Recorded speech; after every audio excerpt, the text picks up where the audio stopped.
I never imagined my marriage would come to this. 7 years with Maya, and I thought we were good. Not perfect, but who is? We had our routines, our shared moments of comfort, a life built from thousands of little decisions that we made together. I wasn't blind to the fact that we'd cooled off a bit. The honeymoon phase had long faded, but I always believed we were still solid at our core. Maybe that's why the shock hit me so hard the night I found those messages on her phone.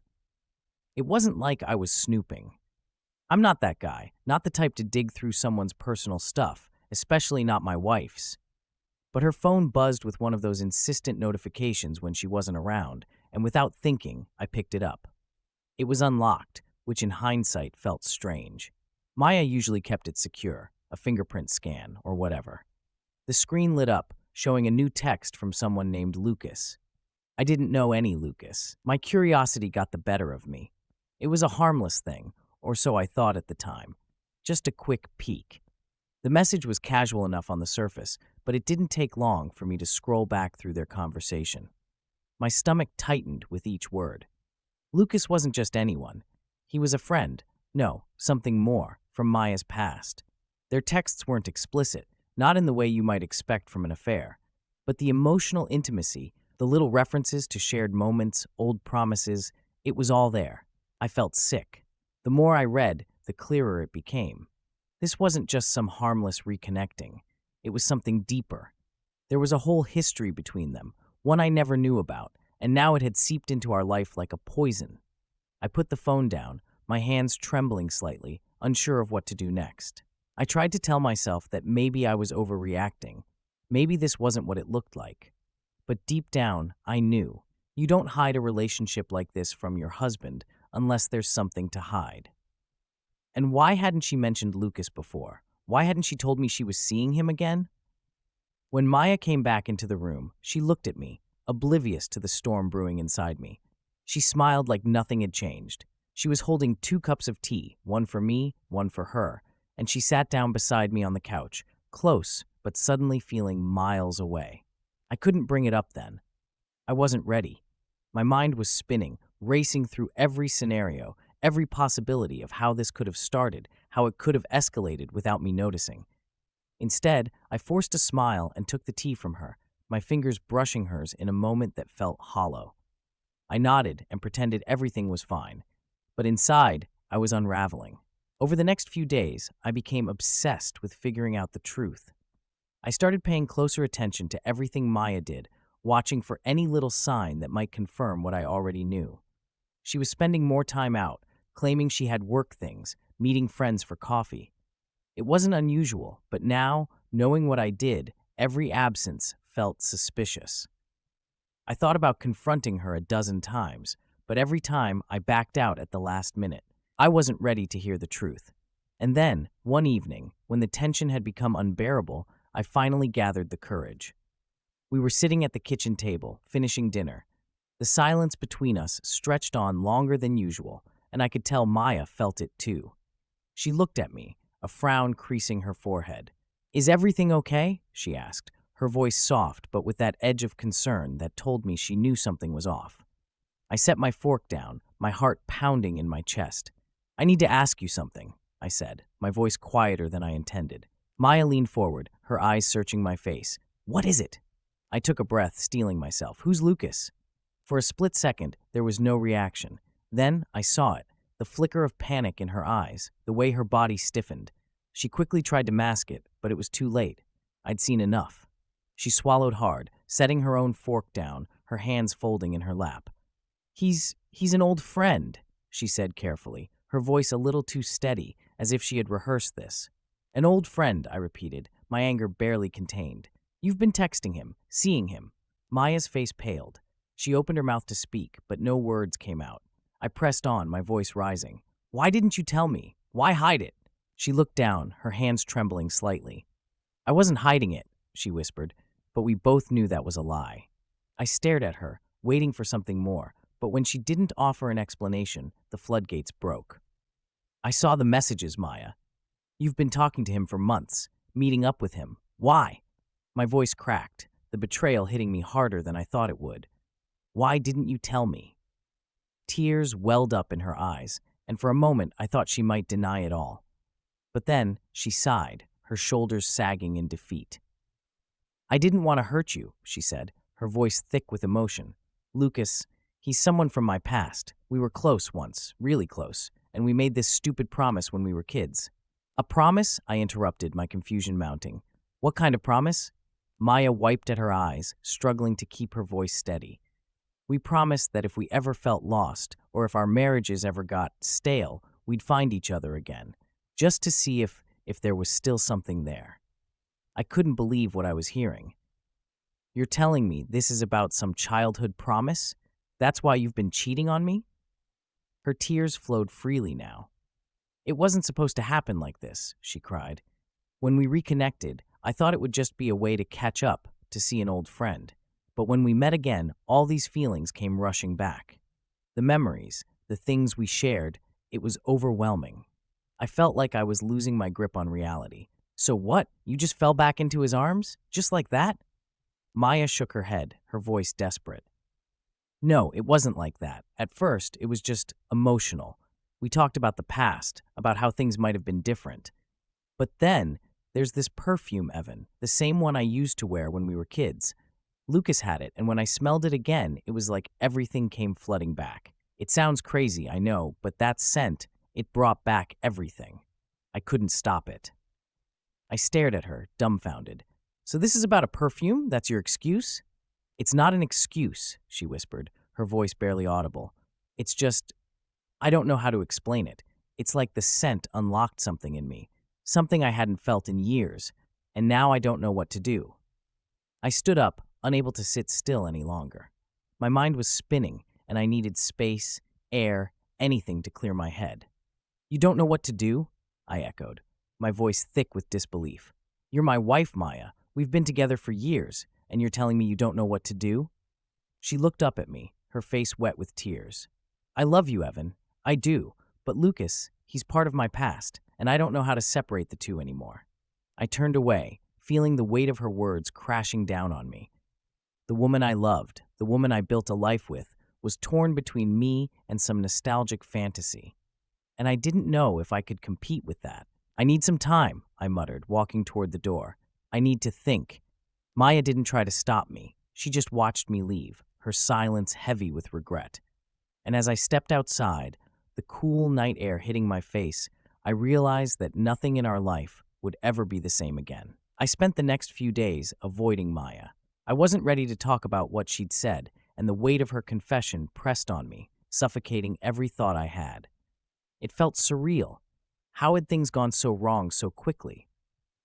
My wife, the woman I trusted more than anyone in the world, had emotionally checked out of our marriage and into some teenage dream with her childhood friend. A part of me wanted to believe that this would blow over, that Maya would come to her senses. But deep down, I knew it wasn't that simple. She was lost, torn between me and the past. I stayed at work longer than usual, putting off coming home until late at night when I knew Maya would be in bed. We exchanged pleasantries when we had to, but it was strained, like we were strangers passing in the same house. I caught her looking at me a few times, like she wanted to say something, but she never did.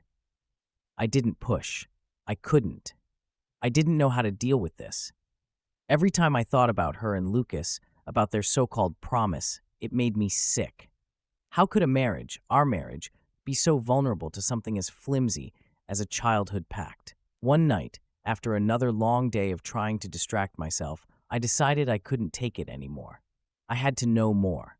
I had to understand why this had happened.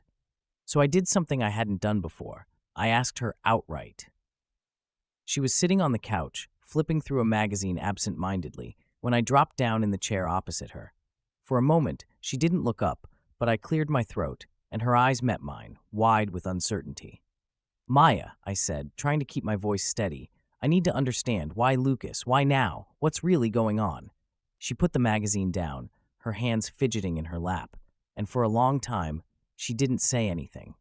I thought she might just get up and walk away, avoid the conversation like she had before, but this time, she stayed. "I don't know how to explain it, Evan," she said quietly, her voice so soft I could barely hear her. "It's not like I wanted this to happen. I didn't go looking for him, but when we reconnected, it was like all those old feelings came rushing back. I stared at her, waiting for more. Old feelings? I asked, my frustration seeping into my tone. You're telling me that you've been carrying a torch for him all this time? She shook her head, tears welling up in her eyes. No, it wasn't like that. I hadn't even thought about him in years, but then I saw him again, and it was like, I don't know, something clicked.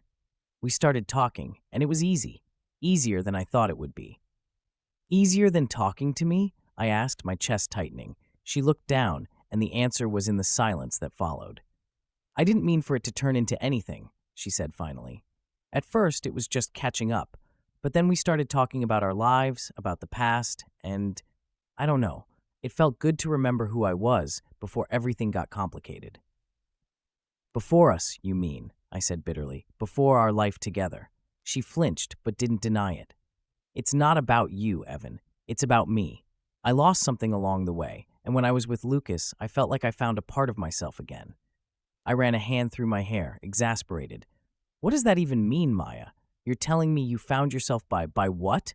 Reliving some childhood fantasy? It's not a fantasy, she said, her voice stronger now, more defensive. It's real. The memories, the connection we had, it's real. And when we were together again, I don't know, it felt right. Right? I echoed, incredulous. You think cheating on me feels right? I didn't mean to hurt you, Evan, she said, her eyes pleading. I didn't plan for any of this to happen. But Lucas and I, we made this promise when we were young. And when we met again, it was like all those old promises came rushing back. It's hard to explain. I couldn't believe what I was hearing. A promise? I repeated, my anger flaring. You threw our marriage away because of some stupid promise you made when you were kids?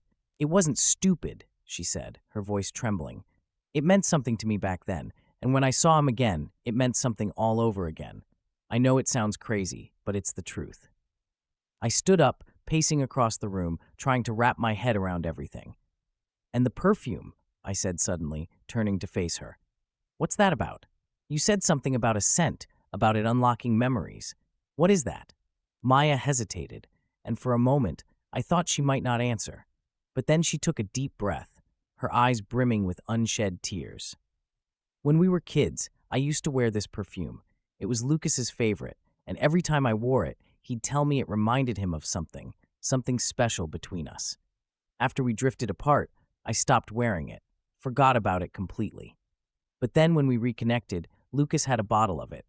He gave it to me, and when I smelled it again, it was like everything came back. The memories, the feelings, everything. I stared at her, my head spinning. So what? You smell this perfume, and suddenly you're in love with him again? It's not love, she said quickly. I don't know what it is. It's just a connection, something deep, and I don't know how to stop it. You don't know how to stop it, I repeated, my voice flat. What about us, Maya? What about the connection we have? Does that mean nothing to you? Tears spilled down her cheeks, and she shook her head. It does mean something, Evan. I love you. I do. But Lucas, he's a part of me I thought I lost, and now I don't know how to let him go. I couldn't take it anymore. The pain, the confusion, the anger, it was too much. I need some time, I muttered, walking toward the door. I can't deal with this right now. She didn't stop me. She didn't say anything as I grabbed my jacket and left the house, slamming the door behind me. As I walked through the quiet streets, the cool night air stinging my skin, I tried to make sense of everything. How had we gotten here? How had our marriage come to this? I thought back to the early days, when we were so in love, when nothing else mattered. We had built a life together, shared everything, and now it felt like it was all falling apart because of some guy from Maya's past and a stupid bottle of perfume. I wanted to be angry. I wanted to hate her for what she'd done, for betraying me, for breaking our marriage. But as much as I wanted to, I couldn't. I loved her. Despite everything, I still loved her, and that made it even harder. How could I fight for someone who wasn't sure if she wanted to be with me anymore? I didn't have an answer. All I knew was that I couldn't give up. Not yet.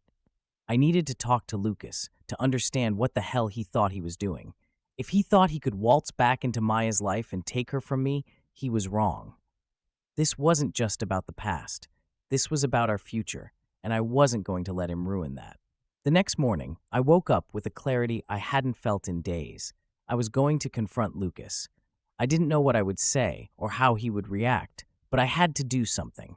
Sitting around, waiting for Maya to decide who she wanted wasn't going to work anymore. I found Lucas's number in Maya's phone, and before I could second-guess myself, I dialed. The phone rang twice before he answered. "Hello?" His voice was calm, casual, like he had no idea who was calling. "Lucas," I said, my voice tight. "It's Evan, Maya's husband." There was a pause, and I could almost hear the gears turning in his head. "Evan," he said slowly, "I wasn't expecting to hear from you." "We need to talk," I said, my voice firm. "In person, today." Another pause. "Okay," he said finally. "When and where?" I gave him the address of a coffee shop not far from my office. "Be there in an hour," I said, before hanging up. As I stood in front of the mirror, fixing my collar, I couldn't help but wonder what this confrontation would bring. Would Lucas admit he was trying to steal Maya from me? Would he deny everything? Either way, I was ready to face him, and whatever he had to say. Because no matter what, I wasn't going to let him take my wife without a fight. I sat in the corner of the coffee shop, my hands wrapped around a mug that had long since gone cold. The steam had stopped rising, but I barely noticed. My mind was too preoccupied with what was about to happen. I was about to come face to face with the man who had somehow, without my knowing, inserted himself into my marriage. Lucas. I didn't know what I expected to get out of this meeting. Maybe some kind of closure. Maybe a fight. Maybe just answers. But the one thing I was sure of was that I couldn't let this continue without confronting him. I needed to hear it from him directly. The bell above the door chimed, and I glanced up. It didn't take long to recognize him. Lucas looked exactly as I had pictured him, from the way Maya had described. Tall, athletic build, with that casual confidence that comes from someone who knows how to navigate any room.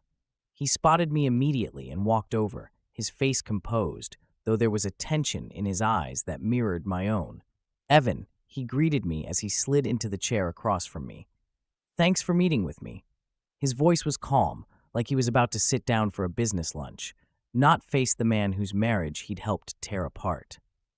I didn't respond right away. I just studied him, trying to figure out what kind of person could do this, could reconnect with someone they hadn't seen in years and casually upend their life. He didn't look like a villain. He looked ordinary. But wasn't that always how it went? "You know why we're here," I said finally, breaking the silence. My voice came out harsher than I intended, but I didn't care. I was done playing nice.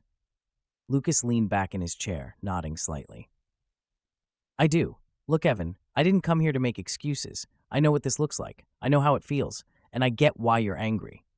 "That's an understatement," I said coldly. "What I don't get is why. Why now? Why Maya?" He let out a slow breath, his fingers tapping the table as he collected his thoughts. "It wasn't planned. Believe me, this wasn't something I came looking for. When Maya and I reconnected, it wasn't supposed to turn into whatever this is." "An affair," I corrected him sharply. "Call it what it is." He held my gaze, not backing down. "All right, yes, an affair, but it didn't start like that. We met up, talked about old times, and things just happened." "Things don't just happen," I snapped. "People make choices. Maya made a choice. You made a choice. Don't act like this was some accident." Lucas sighed, running a hand through his hair. "You're right. We made choices. I'm not trying to deny that, but it's more complicated than that. There's history between us. We've known each other since we were kids, and when we started talking again, all of that came rushing back." I felt a flare of anger. "So what? You think that justifies it? You think because you knew her when you were kids, you get a free pass to wreck her life now?"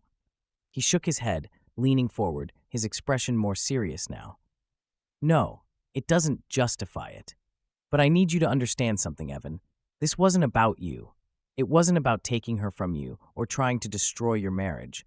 It was about something we both felt, something that was left unfinished." "Unfinished?" I could barely contain my rage. "She's married to me, Lucas. Whatever you think was left unfinished between you two ended the day she said I do." Lucas met my eyes, his voice steady. "I know that, and I respect that, but the connection we had, it was real. It still is." I stood up suddenly, unable to sit there any longer. My hands clenched into fists at my sides as I leaned over the table. You have no idea what's real between us. You don't know her like I do. You're stuck in some childhood fantasy, and you think that just because she remembered it too, it means something now? Well, it doesn't. You're living in the past." Lucas didn't flinch, even though I was practically towering over him. "Maybe," he said quietly, "but maybe that past is important too. Maybe it's not just some fantasy. Maybe there's a part of Maya that's been missing all this time, and she found it with me." I felt like I was going to explode. How could he sit there, so calm, acting like this was all some romantic tragedy and not the mess it really was? "And where does that leave me?" I demanded, my voice trembling with anger. "What am I supposed to do while you two figure out whether your childhood love was the real deal?" Lucas looked at me for a long moment, and then, to my surprise, he shook his head. "It's not my place to say. I'm not trying to tell you what to do or how to feel. But I can tell you this. Maya is torn. She loves you, Evan. She really does. But she's also confused. She's trying to figure out what she wants." I stared at him, my mind racing. Torn? Confused? Was that supposed to make me feel better? Was that supposed to justify the fact that my wife had betrayed me? Before I could respond, Lucas spoke again. "I care about her, Evan. I always have. But I'm not here to take her away from you. That's not what this is about. I came back into her life because we had unfinished business. But if she chooses you, if that's what she decides, I'll step back. I'll walk away." I blinked, caught off guard by his words. I hadn't expected him to say that. I hadn't expected any of this. I'd come here ready for a fight, ready to rip into him for what he'd done, but now, standing there, I felt something else. A strange mix of anger, confusion, and relief. No, not relief. Just uncertainty. "You're saying you'd walk away?" I asked, my voice low, cautious. Lucas nodded. "Yes, if that's what she wants, but she has to make that choice. You can't force her, and neither can I. She's the one who has to decide." I sat back down, my mind reeling. I didn't know what to think. Part of me wanted to punch him, to scream at him for even daring to suggest that Maya was confused. But another part of me, the part that was exhausted from all of this, knew that he was right. Maya had to choose, and I had to figure out how to deal with whatever choice she made. I rubbed my temples, trying to stave off the headache that was building behind my eyes. "What's the point of all this?" I muttered, half to myself. "Why does it have to be so damn complicated?" Lucas shrugged. "Love usually is." I glared at him. "Don't give me that bullshit. This isn't love. This is chaos." He smiled sadly. "Sometimes it's both." I wanted to argue, to tell him he was wrong, but I couldn't find the words. He was right about one thing. Maya had to decide. And that thought terrified me. Because what if she didn't choose me? What if everything we'd built, everything we'd been through, wasn't enough? Lucas stood up, pulling a few bills from his wallet and placing them on the table. "I don't expect you to forgive me," he said quietly, "and I don't expect you to understand everything that's happened. But for what it's worth, I am sorry." I didn't respond. I couldn't. I just watched as he turned and walked out of the coffee shop, leaving me alone with my thoughts. For a long time, I just sat there, staring at the empty chair across from me. My mind kept replaying everything Lucas had said, everything Maya had confessed. The perfume, the memories, the promise, they all felt like pieces of a puzzle I didn't know how to solve. I wanted to believe that Maya would choose me, that after everything, our marriage would survive. But there was a nagging doubt in the back of my mind, a fear I couldn't shake. What if she didn't? What if the connection she felt with Lucas was stronger than anything we had? I felt a wave of panic rise in my chest, and for a moment, I thought I might break down right there in the middle of the coffee shop. But I forced myself to stay calm. I couldn't fall apart now. Not yet. Not while there was still a chance. I pulled out my phone, staring at the screen, my finger hovering over Maya's name in my contacts.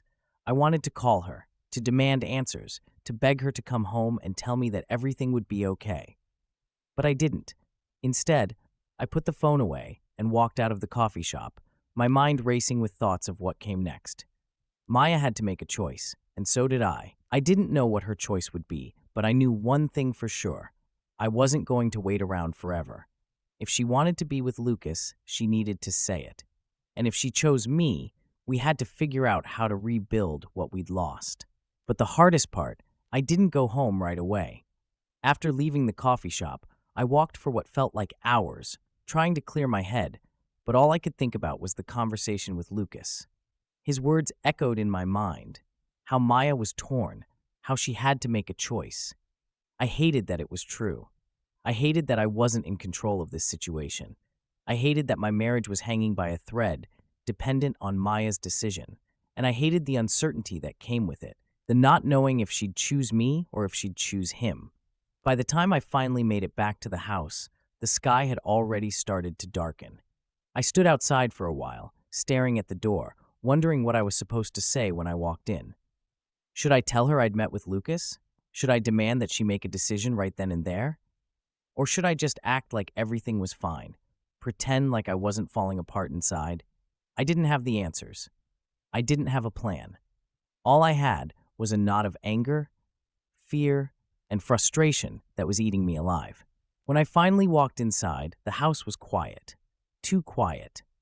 I found Maya sitting at the kitchen table, her hands wrapped around a mug of tea, staring down at the surface as if it held the answers to all of life's problems. She looked up when she heard me, her eyes searching mine, but she didn't say anything. I could tell she'd been crying. Her face was pale, her eyes red-rimmed, and there was a tension in her posture that I hadn't seen before. I didn't know where to start, so I didn't. I just walked past her, heading to the sink to get myself a glass of water. The silence between us stretched out, heavy and uncomfortable, and I could feel her watching me, waiting for me to say something. But I didn't know what to say. I didn't know how to start this conversation. Finally, Maya broke the silence. "I know you met with Lucas," she said quietly, her voice barely above a whisper. I turned to face her, the glass still in my hand. "How do you know?" She hesitated, biting her lip before answering. "He called me after. He told me you wanted to talk to him." I set the glass down, leaning against the counter, my arms crossed over my chest. "Yeah, I needed answers." Maya nodded, looking down at her tea again. "What did he say?" I hesitated, unsure of how much to tell her. Should I tell her everything? Should I tell her that Lucas had basically said he'd step aside if that's what she wanted? That she was the one who had to decide? The thought of putting the burden of choice entirely on her felt like a gamble. But at the same time, it was the truth. "He said you're torn," I said finally, my voice low. "That you need to figure out what you really want." Maya's grip on the mug tightened, her knuckles turning white. "I am torn," she admitted, her voice trembling. "I don't know what to do, Evan. I feel like I'm being pulled in two different directions, and I don't know which way to go." I felt a sharp pang in my chest at her words. I'd known she was confused, but hearing her say it out loud made it so much more real. "Do you love him?" I asked, my voice quieter than I expected. Maya looked up at me, her eyes filled with tears. "I don't know," she whispered. "I love you, Evan. I do. But with Lucas, it's different. It's like all these memories from the past have come back, and I don't know how to separate them from what I feel now." I shook my head, frustration boiling inside me. "So what? You think some childhood memories are more important than everything we've built together? Than our marriage?" She wiped at her eyes, her voice breaking. "No, it's not like that. It's just, when I'm with Lucas, it feels like a part of me that's been missing all these years has come back. And when I'm with you, I feel guilty. I feel like I'm betraying both of you." I couldn't believe what I was hearing. "You are betraying me," I said, my anger rising. "You made vows to me, Maya, not to Lucas, to me." Her face crumpled, and she buried her head in her hands, sobbing. "I know," she cried. "I know, and I'm so sorry. I never wanted this to happen, Evan. I never wanted to hurt you." I stood there, helpless, watching as my wife fell apart in front of me. Part of me wanted to reach out to her, to comfort her, to tell her that everything would be okay. But another part of me, an angry, bitter part, wanted to scream at her, to demand that she make a choice right then and there. I didn't know which part to listen to. Instead, I did nothing. I stood there, the silence between us filled with her sobs, feeling like I was stuck in some kind of nightmare that I couldn't wake up from. After what felt like an eternity, Maya finally lifted her head, wiping her tears with the back of her hand. "I don't know what to do," she whispered. "I feel so lost." I exhaled, the weight of her words hitting me like a ton of bricks. "You have to make a decision, Maya," I said softly. "I can't keep living like this. I can't keep wondering if you're going to leave me for him. I need to know." She nodded, her eyes filled with pain. "I know," she whispered. "I know you do." The silence stretched between us again, and I realized then that I couldn't force her to choose. As much as I wanted to, as much as I wanted to demand that she pick me, that she choose our marriage over some nostalgic fantasy with Lucas, I knew that it wouldn't work. She had to come to that decision on her own. But the waiting, the uncertainty, it was killing me. "I'll give you time," I said, my voice barely above a whisper. "But not forever. I need to know, Maya. I need to know if we're worth fighting for." Her lip quivered, and fresh tears spilled down her cheeks. "You are worth fighting for," she whispered. "I just don't know if I'm strong enough to do it." I didn't respond. I couldn't. Instead, I turned and walked out of the kitchen, leaving her sitting at the table, crying into her hands. I went upstairs to the guest room, where I'd been sleeping for the past few nights, and closed the door behind me. I leaned against the door, my head in my hands, feeling the weight of everything crashing down on me. I wanted to scream, to break something, to do anything that would release the pressure building inside me. But I couldn't. I was too tired, too emotionally drained to even muster the energy for anger. Instead, I collapsed onto the bed, staring up at the ceiling, wondering how things had gotten so bad. I thought about Lucas's words, about how Maya was torn, and I hated him for it. Hated him for being the one to come back into her life and turn everything upside down. Hated him for making Maya doubt everything we had built together. But most of all, I hated that I couldn't fix this. That I couldn't just wave a magic wand and make everything go back to the way it was before. As I lay there, the minutes ticking by, I realized something else. I wasn't just angry at Lucas. I was angry at myself. Angry for not seeing the signs, for not noticing that Maya was slipping away from me. Angry for letting our marriage drift into this state of complacency where we went through the motions without really seeing each other. I had taken her for granted. I could see that now. I had assumed that just because we were married, because we had built a life together, that it would always be enough. But clearly, it wasn't. Somewhere along the way, we had lost something, and now Lucas was filling that gap. And I didn't know if I could get it back. I rolled over onto my side, my eyes burning with unshed tears, and for the first time in a long time, I let myself cry. Not just for what I had lost, but for what I was afraid of losing. For the life that we had built, for the future I had imagined, for the love that I thought was unbreakable but now felt so fragile. And as the tears fell, I realized that I wasn't just mourning the potential loss of my marriage. I was mourning the loss of the man I thought I was, the man who could protect the woman he loved, the man who could fix things, the man who had control. Because right now, I wasn't that man. I was lost, just like Maya, and I didn't know if I would ever find my way back. The days following my conversation with Maya were a blur. I felt like I was living in a fog, going through the motions of daily life without really being present. I went to work, sat through meetings, ate meals, but none of it registered. My mind was elsewhere, trapped in a loop of fear and uncertainty. Every time I looked at Maya, every time I caught a glimpse of her out of the corner of my eye, I wondered if she had made a decision, if she had chosen him. At night, I lay awake in the guest room, staring at the ceiling, replaying everything over and over in my head. The conversations, the tears, the confessions.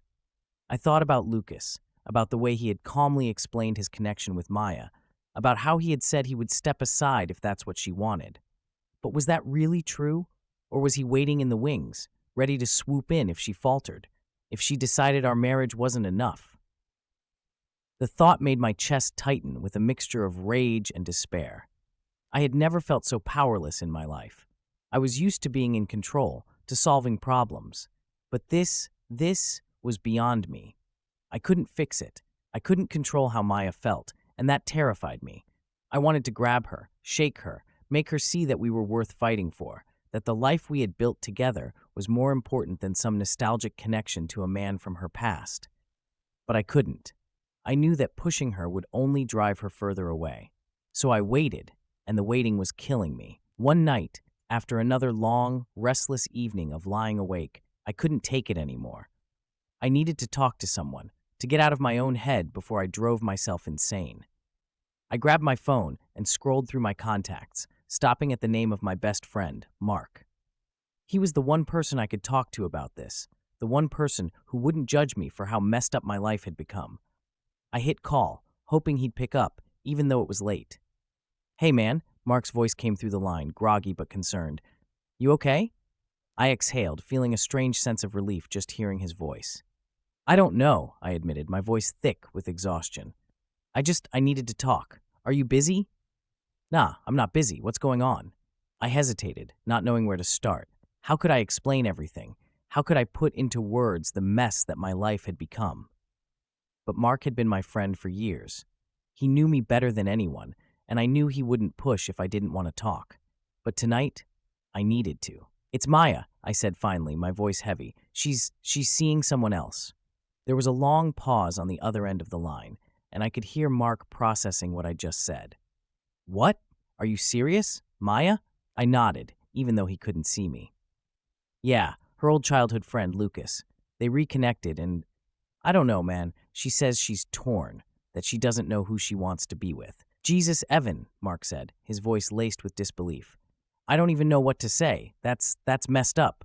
"Tell me about it," I muttered, running a hand through my hair.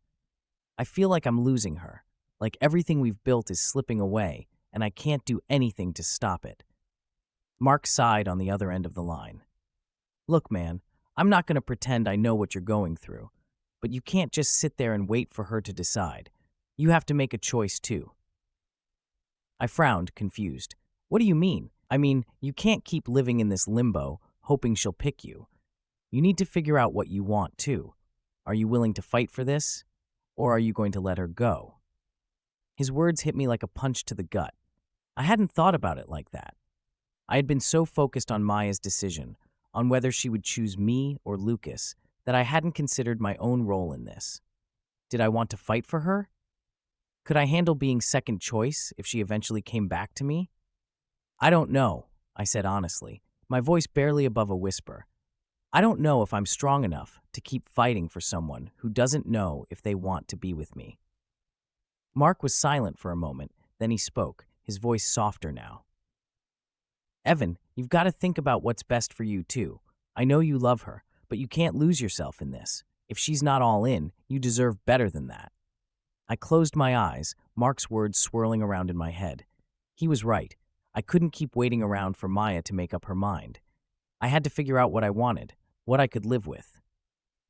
"Yeah," I said finally, though my voice lacked conviction. "I hear you. You know I'm here for you, man," Mark said gently. "Whatever you need, just say the word." "Thanks, Mark. I appreciate it." We talked for a few more minutes, but my heart wasn't in the conversation.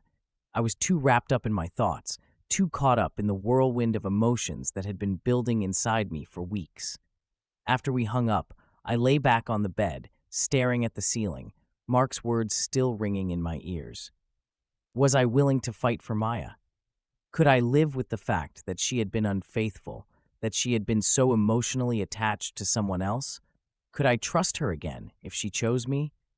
I didn't know the answers to any of those questions, and that scared me more than anything. The next few days passed in a haze.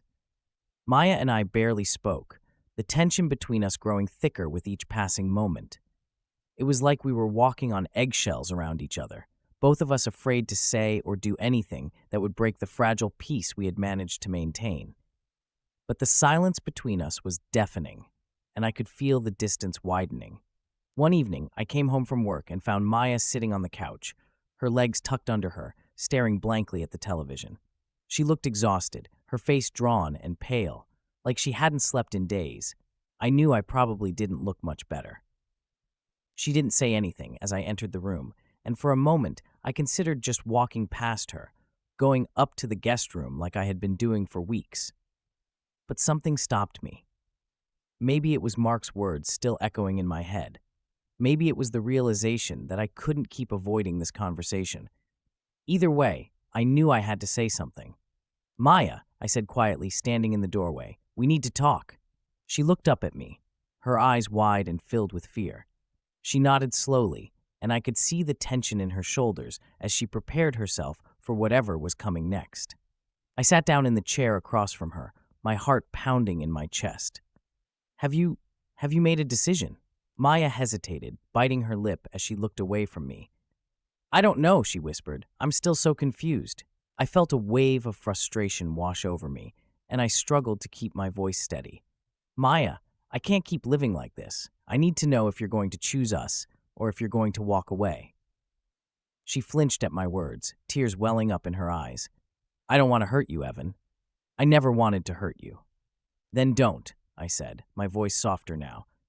If you love me, if you still want this marriage to work, then fight for it. But if you don't think you can be with me, then you need to let me go. Maya looked down at her hands, her fingers trembling. I love you, she whispered, her voice barely audible. But I don't know if that's enough anymore. Her words hit me like a physical blow, and for a moment I couldn't breathe. What are you saying? I asked, my voice thick with emotion.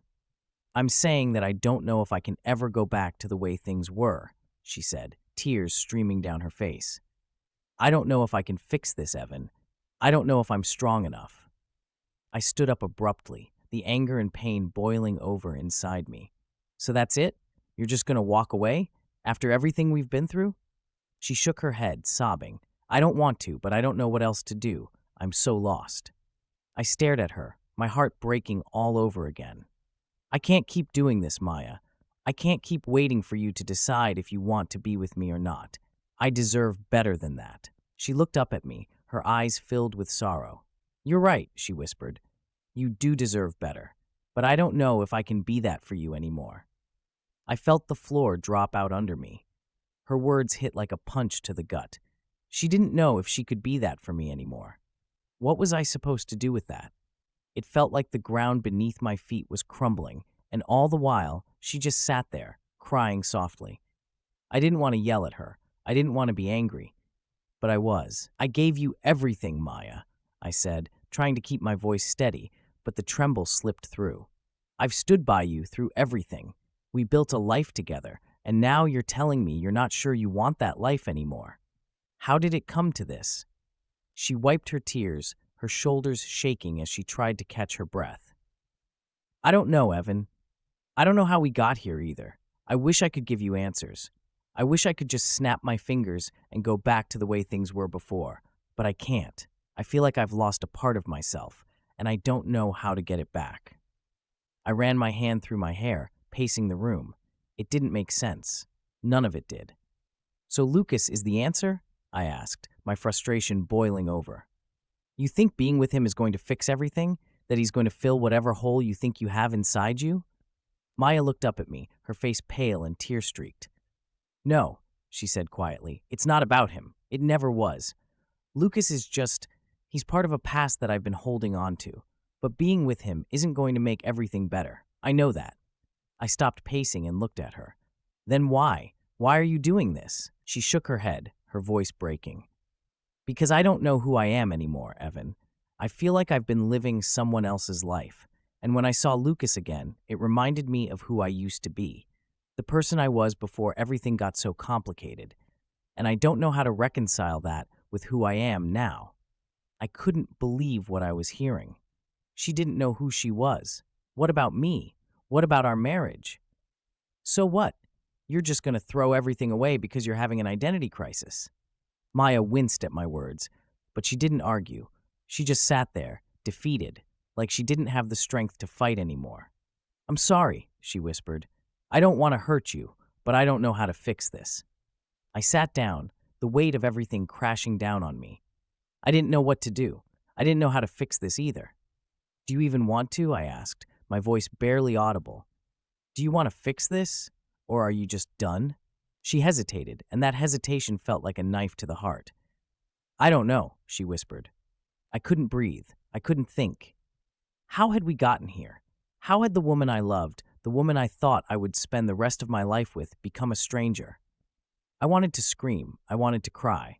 But instead, I just sat there, numb. For a long time, neither of us said anything. The silence between us was deafening, filled with all the things we couldn't say, all the things we didn't know how to say. Finally, Maya stood up, wiping the last of her tears. I need to get out of here for a while, she said quietly. I need to clear my head. I didn't argue. I didn't try to stop her. I just nodded, feeling hollow. Do what you need to do.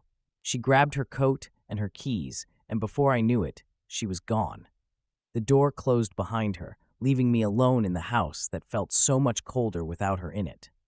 I sat there, staring at the empty space where she'd been, trying to wrap my head around what had just happened, trying to figure out what I was supposed to do next.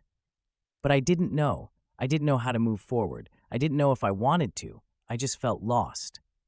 Days passed, and Maya didn't come home. She stayed with a friend, she said. She needed space, time to think. I gave her that space, but every day without her felt like an eternity. Every night I spent alone in that guest room felt like a punishment, like I was paying for something I didn't even know I had done wrong. I tried to distract myself. I threw myself into work, spent long hours at the office, but no matter what I did, the thought of Maya hung over me like a cloud I couldn't escape. I wanted to call her. I wanted to beg her to come home. But I knew I couldn't do that. I knew I couldn't be the one to make that choice for her. One evening, as I sat alone at the kitchen table, staring at my phone, I realized that I couldn't live like this anymore. I couldn't keep waiting for her to decide whether or not she wanted to be with me. Mark had been right. I needed to figure out what I wanted. I needed to decide if I could live with what had happened or if it was time to let go. I picked up my phone and dialed her number, my heart pounding in my chest. She answered on the second ring. "Hey," she said quietly, her voice filled with exhaustion. "Hey," I replied, my voice just as soft. "Can we talk?" There was a pause on the other end, and I could hear her take a deep breath. "Yeah, I think we need to." We agreed to meet at a park near the house, a place we used to go when we first started dating. It felt strange, meeting there now, after everything that had happened, but maybe that was the point. Maybe we needed to be somewhere that reminded us of who we used to be. When I arrived, Maya was already sitting on one of the benches, her hands clasped in her lap. She looked up when she saw me, and for a moment, I saw the woman I had fallen in love with, the woman I had built a life with. But then reality set in, and the distance between us felt insurmountable. I sat down next to her, but not too close. There was still so much unsaid, so much we hadn't figured out yet. "I've been thinking a lot," I said finally, breaking the silence. "So have I," she replied, her voice soft. I looked at her, trying to read her expression, but it was impossible. "I don't know where we go from here, Maya," I admitted. "I don't know if we can fix this." She nodded, her eyes filling with tears. "I don't know either, but I want to try. I want to fight for us, Evan. I don't want to lose what we've built. I don't want to lose you." I felt a flicker of hope in my chest, but it was quickly tempered by the weight of everything that had happened. "But can we? Can we really come back from this?" Maya wiped at her eyes, her voice trembling. "I don't know, but I'm willing to try. I know I've hurt you, and I know things will never be the same, but I still love you, Evan. I still want to be with you." I looked down at my hands, the weight of her words pressing down on me. I wanted to believe her. I wanted to believe that we could get through this, but I wasn't sure if love was enough anymore. "I need to know something," I said quietly, my voice barely above a whisper. "If you stay, if we try to fix this, are you going to be all in? Are you going to let go of Lucas?" Maya nodded, tears streaming down her face. "Yes, I'm done with him, Evan. I know now that he's not the answer. I don't want to hold on to the past anymore. I want to move forward with you." I closed my eyes, feeling a mixture of relief and fear. Could I trust her again? Could I believe that she was really done with him? I didn't know, but I knew that I loved her, and maybe that was enough for now. "Okay," I said finally, my voice steady. "Let's try." Maya let out a sob of relief, and I pulled her into my arms, holding her tight as we both cried. It wasn't going to be easy. It was going to take time, and there were no guarantees. But for the first time in a long time, I felt like we had a chance. We had a lot of work to do, a lot of healing to go through, but at least we were doing it together. And for now, that was enough.